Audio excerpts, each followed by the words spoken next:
proffered. Well, you write about this in detail. It's an entire chapter in the book. Because you, to be very frank, were hung out to dry here because you went on television. Write that. I don't say I was hung No, out that's to my dry, characterization. You're characterizing I know that. I'm characterizing your retelling, though, where you went out and you made this prosecutorial, very careful argument about the chemical weapons attacks. And what I write about is we paid a price for the way it played out without the red line being enforced by the bombing. But we got the chemical weapons out, which was the objective. Even though there have been chemical weapons attacks since then. We knew there were precursor chemicals, and we knew that there was chlorine, which when mixed, they still had ability. Those aren't declared. That's just the vagary of the system by which they measure. But there have been sarin gas attacks since then, so yes, that is under the correct. Trump administration. It's absolutely correct. And I supported President Trump's response to those partially.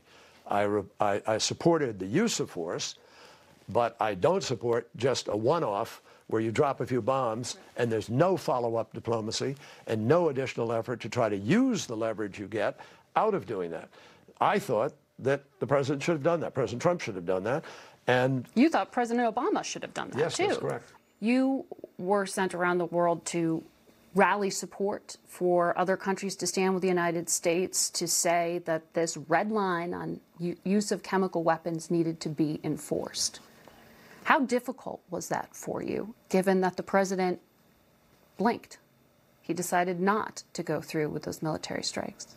Congress was clearly not going to give him the authority that he wanted. But you thought that the president could have gone ahead with strikes. You were in the book, you write about being surprised when he called you and said, I'm going to go to Congress. I was surprised. I thought we were going to go forward. I thought that weekend was the weekend. I expected the phone call to be telling me that he decided we were striking that night or whatever was going to happen.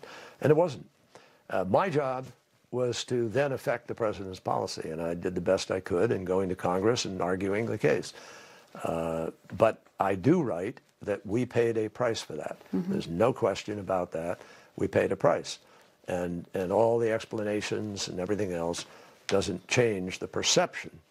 And perceptions sometimes are very telling in diplomacy and politics. You paid a price. You mean the red line moment has come to, for many critics of President Obama, define his foreign policy and define it as weak, as not backing up a threat. For many people, that's exactly what I ran into. And I ran into that in the Middle East. It was something that I had to push back against for a long period of time. And that's why I say perceptions. But perceptions matter, obviously, in everything.